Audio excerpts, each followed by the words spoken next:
ကိုထွက်သွားတဲ့သားရွာလေးတွေမှာအဖေရဲ့အမေရဲ့သားတယောက်ရဲ့ရှိကြတာပေါ့သူတို့အိမ်ကတစ်သားအိမ်ဆွေးလေးမိုးတွေရွာရင်မိုးယူနေတဲ့ခေါင်မိုးထိတ်ကတက်ကြယ်တွေကလည်းကျူးတူကျဲတဲ့အလုတ်ကလည်းမရှိဘူးအဖေကတော့လေယာလှုပ်တယ်အမေကတော့အိမ်ရှိမှာစိုက်တေးသေးလေးဖွင့်ပြီးတော့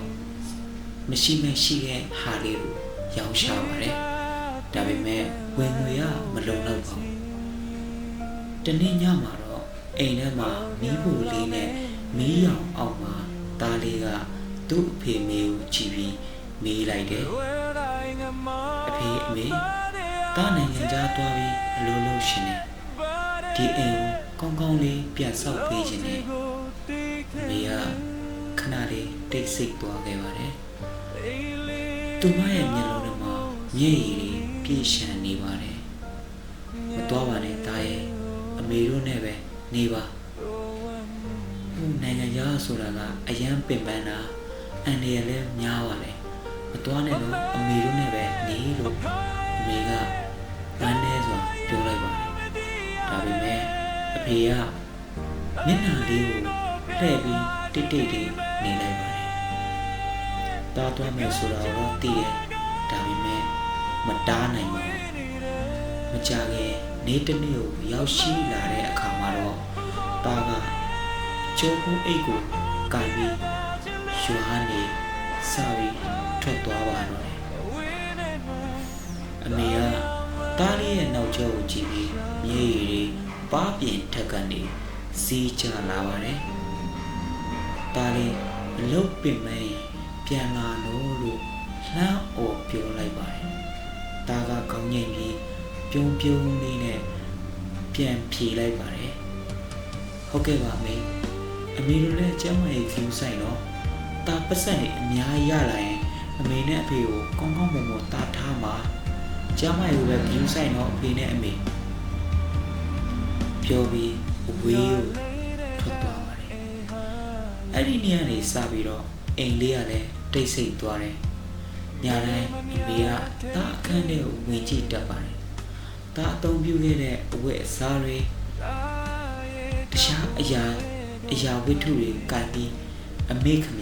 မျက်ရည်ကျတတ်ပါတယ်တခါတည်းအဖေကအိမ်ရှိမှထိုင်ပြီးလမ်းကိုငေးကြည့်နေတတ်ပါတယ်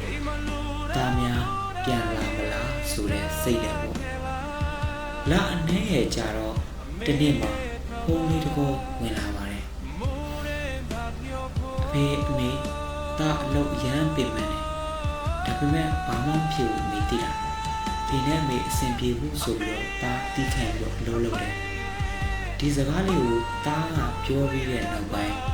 အမေရဲ့မြေရည်ဟာထိန်းလို့မရခဲ့ပါဘူးငါတို့အတွက်သူဒီလောက်ပင်ပန်းနေရတယ်လို့အဖေကိုတိတ်တိတ်လေးပြောလိုက်ပါတယ်အဲ့ဒီညမှာအဖေနဲ့အမေနှစ်ယောက်စလုံးတခုလေးပဲစုကိုတောင်းရွှေခဲ့ပါတယ်ငါတို့မရှမ်းတာလဲရပါတယ်တားလေးကြမ်းကြမ်းမမာနဲ့ငါတို့စီကိုပဲပြန်လာဖို့ပဲဆူတောင်းလိုက်ပါတယ်ဝိတ္တနေရာမှာတော့တားတယောက်လဲမိုးရွာညတွေထဲမှာအိမ်ကိုသတိရပြီးတိတ်တိတ်လေးမျက်ရည်ကျနေတတ်ပါတယ်တားထွက်သွားပြီးတဲ့နောက်ပိုင်းရွာလေးထဲမှာလဲအိမ်လေးဟာအရင်လိုပျော်စရာမကောင်းတော့ပါဘူးမနေ့ကနိုင်အဖေကလဲတဲ့သွားတဲ့အချိန်မှာတားအခန်းရှိကိုခဏရက်ကြည့်တတ်တယ်အခန်းထဲမှာတော့တားထားခဲ့တဲ့အိတ်အဟောင်းလေးတွေစာအုပ်အနှဲငယ်လေးတွေတားရဲ့အနံ့တွေကြံတဲ့အဝတ်စားတွေကိုကြည့်နေတတ်ပါတယ်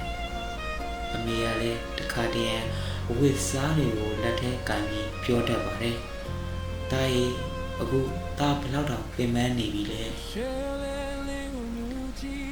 ညအချိန်ရောက်တိုင်းအမေကဖုန်းကိုလက်ထဲမှာကင်ပြီးအမြဲတမ်းထိုင်နေတတ်ပါတယ်။တားစီရများ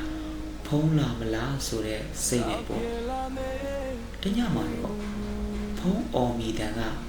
မြည်လာပါတယ်။ အမေကလည်းအလန့်တကြားနဲ့တားပဲဆိုပြီးဖုန်းကိုအမြန်ကမန်ကရန်ကောက်ကန်လိုက်ပါတယ်ဖုန်းထဲကကြားလိုက်ရတဲ့အတန်ကပင်ပန်းပြီးအားငယ်နေတဲ့အတန်အမေဒါအဆင်ပြေတယ်မစိုးရိမ်နဲ့တိလား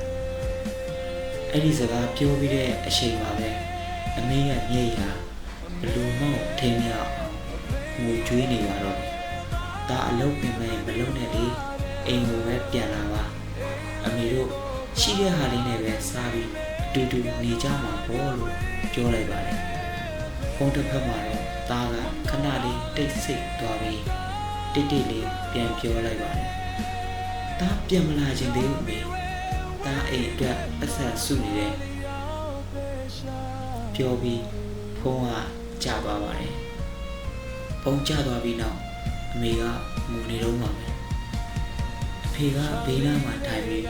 ဘာမှမပြောနိုင်ခဲ့ပါဘူးအရှင်ကြီးကြားလာတာတော်တော်လေးကို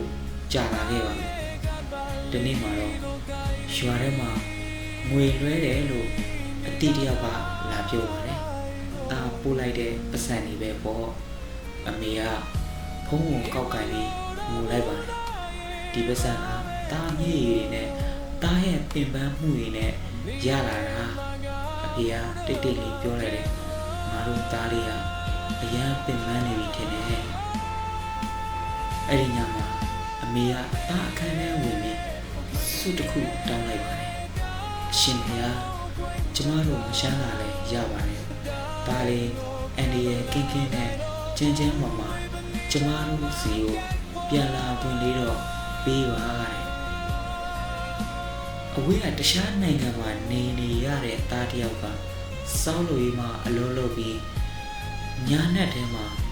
မြေကြီးကျန်းပေါ်မှာထိုင်နေတတ်ပါတယ်ဖေနဲ့အမေရဲ့ဓာတ်ပုံတွေကိုကင်ပြီးတော့အမြဲတမ်းမျက်ရည်တွေကြားတတ်ပါတယ်မိဘတွေကိုလွမ်းနဲ့စိတ်တယ်ပေါ့ပြီးတော့သူတိတ်တိတ်လေးပြောလိုက်ပါတယ်အဖေနဲ့အမေတားမကြခင်ပြန်လာတော့မှာတဲ့ဒါပေမဲ့အဲ့ဒီကလေးကကံကြမ္မာအကောင့်ထဲပေါ်ခွင့်ပေးမလားမပေးဘူးလားဆိုတာတော့အခုပြောတဲ့သူကိုယ်တိုင်လည်းမသိတယ်လို့ပိဋကကြီးလို့လည်းသိနိုင်မှာမဟုတ်ပါဘူးနေရီလာတွေနှစ်တွေအရန်ကြာလာတဲ့နောက်ပိုင်းမှာရွာထဲမှာအိမ်လေးမှာတော့အဖေနဲ့အမေနှစ်ယောက်တည်းပဲတိတ်တိတ်လေးအရင်လိုပဲနေကြတာမို့မင်းမနဲ့ခင်းလိုက်အိမ်ရှိကလမ်းကြည့်တတ်တယ်ဒါပြန်လာမယ်ဆိုတဲ့စိတ်နဲ့ပေါ့အဖေကတော့လေကနေပြန်လာတိုင်းဒါအခန်းထဲကိုဝင်ပြီးမကြာခဏကြည့်တတ်နေတယ်ဒါများပြန်ရောက်နေမလားပေါ့ဒီနေ့မှာတော့ရွာထဲကိုလူစိမ်းတယောက်ရောက်လာခဲ့ပါတယ်သူကအဖေကိုမေးတယ်ဦးလေးဒါကကိုအောင်ရဲ့အိမ်လားမသိဘူးခင်ဗျအဖေကခေါင်းလေးကိုဖြည်းဖြည်းချင်းငိမ့်လိုက်တယ်လူစိမ်းကစားအိတ်တစ်လုံးကိုထုတ်ပြီးတိတ်တိတ်လေးပြောလိုက်တယ်သူကျွန်တော်နဲ့အတူတူအလုပ်လုပ်တာပါအမေကရှင်းမိလိုက်တယ်ဒါလေးကဘာမှလဲသူဘာဖြစ်လို့လဲလူစိမ်းကတိတ်တိတ်လေးတိတ်နေပြီးတော့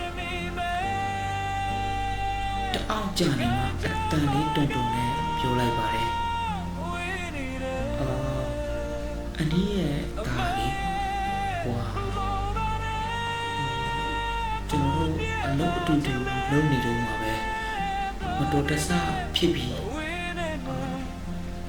တော်တဆဖြစ်သွားခဲ့ပါတယ်အဲ့ဒီစကားကြားလိုက်တဲ့အခါမှာအမေကခဏလေးတော့မယုံနိုင်ပါဘူးမဟုတ်ငါသားဘာမှမဖြစ်ဘူးအဖေကတော့စကားတော့မပြောနိုင်ပဲရှည်တဲ့လက်တွေတုံနေပါတယ်လူစိမ်းကအိတ်လေးကိုအမေလက်ထဲထည့်ပေးလိုက်ပြီးအိတ်ထဲမှာတော့တားဆူထားတဲ့ဆန်နဲ့စာလေးတစ်စောင်ရှိနေပါတယ်မေကမျက်ရည်ကျနေတော့စာကိုဖတ်လိုက်တယ်စာထဲမှာတော့အဖေအမေတားအရန်ပင်ပန်းနေပေမဲ့တားတီးခံနိုင်ခဲ့တယ်ဒီပတ်စံနေနဲ့ အိမ်ဆောက်လိုက်ပါတားပြန်လာတဲ့နေ့မှာ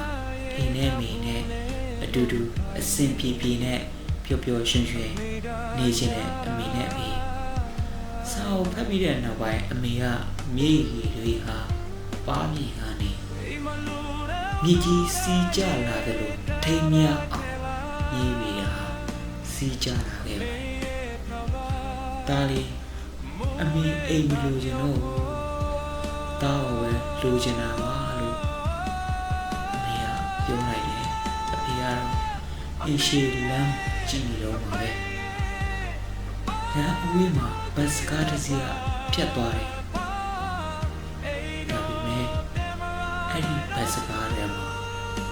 သူတို့ဒါလေးပြန်မပါလာတော့ပါဘူးအိမ်လေးထဲမှာတော့မိဘနှစ်ယောက်ရဲ့မျက်ရည်တွေပဲကြံရစ်ခဲတာဟောလောကမှာမိဘကတာသမီးတွေစီကရှမ်းသာဖို့အောင်မြင်ဖို့ငွေတွေရဖို့ရွှေတွေရဖို့မတောင်းဆိုကြပါဘူးသူတို့တောင်းဆိုတာကတစ်ခုပဲရှိပါတယ်တာသမီးတွေဘေးကင်းကင်းနဲ့သူတို့ရဲ့အနားမှာရှိနေဖို့ပါပဲ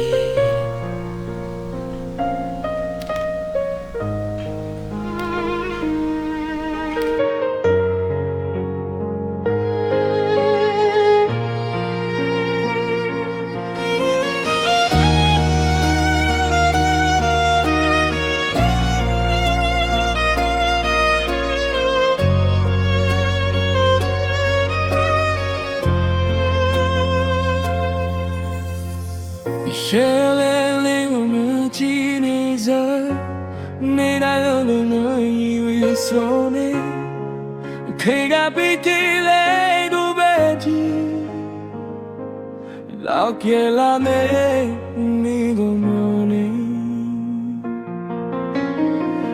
Wait on your my body your turn The main and low tea but you can't live He leg out so be Yeah you go go one leg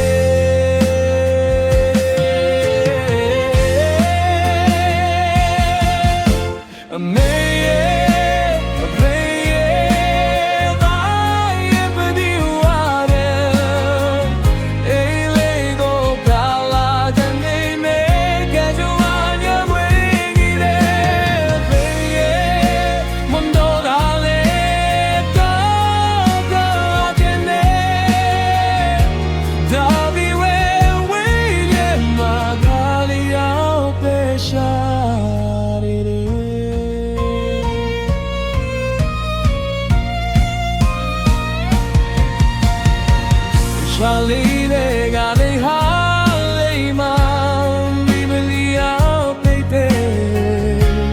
Buy a got by little guiding.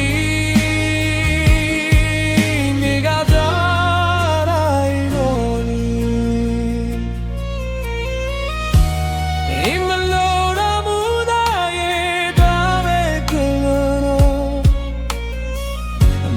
am. My God.